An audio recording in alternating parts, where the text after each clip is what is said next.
Nito pong mga nakaraang panahon, sa mga pahayagan, especially sa Philippine Daily Inquirer, nakita natin na yung mga problema, yung nalalagay sa banner, are issues and stories about the national policy, political policy of government, foreign policy of government. It's a function of the executive, pero lumalabas, always the lack of it. Ano po ba ang papel ng Senado para patatagin itong laging paulit-ulit na puna that this government has no clear-cut foreign policy?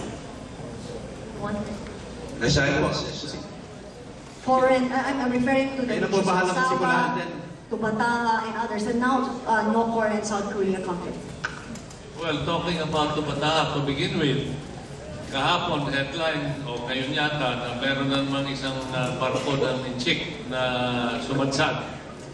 Yan ay nagbibigay ng karagdagang dahilan kung bakit dapat malaki ang multa. Kalahin niyo USS Guardian, 58 million lang yung gustong singilin ng Bataha Red Commission. Ang aking proposal din dapat at least 1 billion pesos ang multa. Because you do not only compute the actual damage, but you have to have a deterrent factor. And kung ang isang shipping company, ang US Navy, alam na pag sila ay sumadsad sa Bataha, 1 billion na ibabayad nila, talaga mag-iingat sila na hindi sila dadaan doon. Now, as far as foreign policy is concerned, I think nakita natin dito sa problema sa China, sa West Philippine Sea, na hindi maliwanag ang foreign policy ng Administrasyong Aquino. Ang Senado is supposed to be the body that takes care of foreign policy issues. At gaya ng natatandaan nyo, akong isang magdipsent 12 senators na bumoto to reject the US bases. So a senator must be well-versed in foreign policy because the Senate is supposed to take care of foreign policy. Kung maaari po ako mag-comment po sa Tubataha dahil... committees, foreign relations. Yes. Opo. Una sa Tubataha muna, no? Araw-araw ay meron akong press statement. Hindi ko alam kung piniprint ng ating pahayagan. Pero itong $1.4 million na siyang inassess ng ating iba't ibang ahensya, kasama na yung Tubataha Park at saka WWF and 3 other agencies, ay bagamat maaring tama ayon po sa ating batas na ginawa po natin sa Senado, ay hindi sapat na ma-assess natin yung 2,200 plus na extent ng damage sa coral reefs. Dahil alam naman bahay yan ng isda, hindi lamang yung damage at paano mo i-restore yan sa 60 million pesos.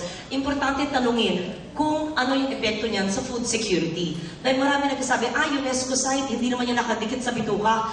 Ito po ay dikit na dikit sa bituka dahil ang issue po ng kawalan ng ating mga coral reefs ay issue rin ng kawalan o kakulangan sa magiging huli ng ating mga isda. So i-project po natin dahil sa more than 2,000 square meters na nawala po sa Tubataha, ano ang projection sa mga darating na panahon na mawawala sa huli ng ating mga mangingisda sa lugar na yon. At ngayon pa na sumadsad ang vessel naman ng Chinese vessel, ano naman ang pagkawasak po dito. Kaya sa tingin ko po, ayon na rin sa aking statement, hindi po sapat yung $1.4 million at hinihiling ko po sa DOJ na tignan ano pa po ang mga violations na ginawa ng Guardian, ng Chinese vessel at ano pa. Kung papayag po tayo na slap on the wrist lang tayo palagi, una, sobra ng minimina ang Pilipinas, mukha ng sungka ang Pilipinas. Pangalawa po, sumasadsad ang US at Chinese vessel sa ating UNESCO site. Gayon na lang ba tayo palagi magpapaapi? It's like being raped in our own country. Hindi ko sinasabing ako'y kontra sa development, don't get me wrong. I am for responsible, sustainable development. Pero importante ang ating mga pulisiya at pag-i-implement po nito ay dapat ayon sa batas at stricto tayo sa implementasyon. Senator Kainan. Anong role ng Senado at mga senador sa policy? I apologize to Mr. Tejada na ubusan ng time na sagutin. Pero actually, yung tanong niya kanina are policy questions. Basically, tinatanong niya, anong policy ng gobyerno sa pag-aaral ng bata? Kasi kung ang policy ng gobyerno, dapat ang bata maging asset at dapat pag-aralin, dapat libre.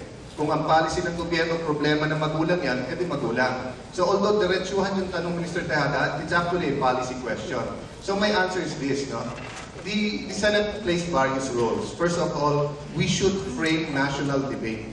Diba? Hindi pwedeng yung specific na issue lang kung hindi yung ugat ng problema. So if we talk about prices, isa sa plataforma ko, bawasan ng VAT ang oil prices, ang oil products sapagkat tumataas ang presyo. Again, we ask the government, anong economic policy ninyo? Hindi lang programa, hindi lang specific, kundi anong policy nyo? Kumita ang gobyerno dito sa oil, or bumaba ang presyo, or gusto nyo tumaas ang presyo, no? So, number one, we have to frame national debate. Number two, we do make policy by the laws. So when we approve the budget or approve any laws, halimbawa po sa ating persons with disability, by passing the Magna Carta for people with disabilities, diba? Yun po ay, or for disabled persons, that's a policy. No? But our other role is to make sure the policy is done.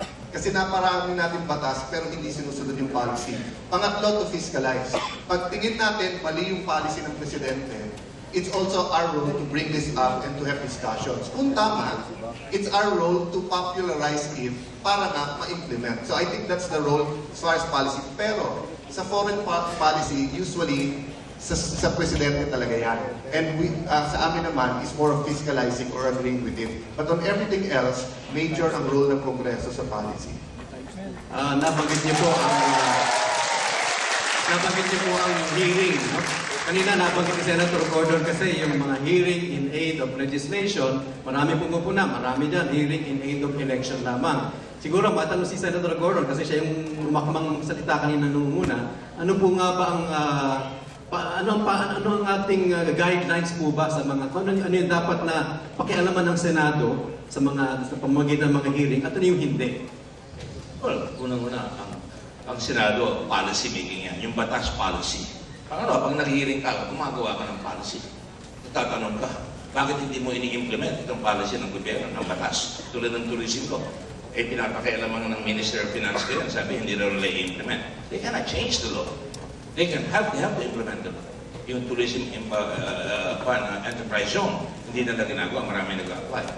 Katulad ng plebs, dapat ang tao sa baba pwedeng palusahan yung polis. Hindi nila implement yan, pinahirapan nila yung rules and regulation. Yan na dapat talakayan ng gobyerno. Yung policy ng sinasabing scams, dapat hindi needs hindi yung supply driven. Kailangan needs driven. Namimili ka ng CTE, namimili ka ng fertilizer, pero hindi yun ang kailangan dahil may nagsusupply, dahil may kasamang lagay. Now, yung ibang polisiya, katulad halimbawa nitong nangyayari sa Sabah, nakakalimutan ng Presidente, mayroon tayong claim sa Sabah. Kailangan hahabulin natin yan.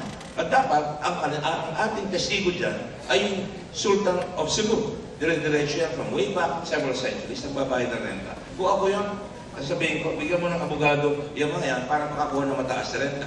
Pakinggan mo sila at kausapin mo ng Malaysia, huwag tayo mag-away dito. May claim kami, hindi naman namin hinahabol yan. But in the meantime, dapat supportahan natin yan. Ano ka magsasalita ko ikaw ang presidente sapagkat you send the wrong signal.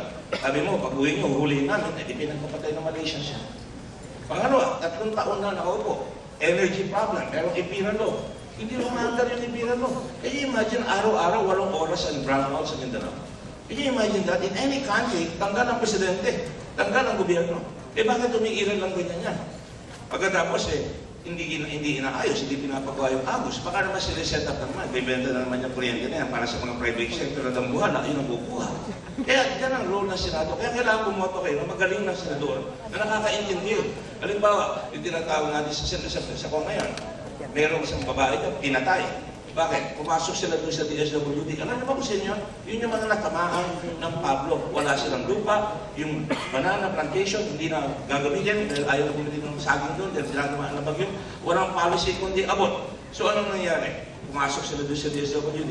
2 days later, si Miss Jose pinatay ng motorcycle riding gunman. Wala na namang policy sa motorcycle riding gunman. Samantalang, pagka kayo, pinalitan nyo lang yung plate number na maliit ng motorcycle, ginawa nyo malaki, katulad sa Singapore, meron ka na kagad testigong mahuhuli. Walang policy. Walang policy sa bananas doon. Kaya nangyayari, pinapatay. Ano nangyayari? Anong alternative policy doon para mabigyan ng trabaho ngayon? Yun ang walang 150,000 families na kanilang kakainin. There are many other things na walang policy. Wala tayong policy in our military. Kinakaya-kaya tayo. Liliparan tayo, wala tayong laban. Wala tayong radar. Ang Air Force natin, all air, no force. Pasukin tayo ng China, makikiusap tayo. So ano mangyayari sa atin kung walang policy? That is why the Senate is the senior house. You need senators that have seen the breadth and depth, that is able to listen to the people, that is able to make his opinion, and not be afraid to say his opinion to the public because popular o hindi popular, kailangan manindigan. That is what I advocate. Kailangan marunong tayo sa salamat. Mas marunong kayong pumili kaysa sa amin.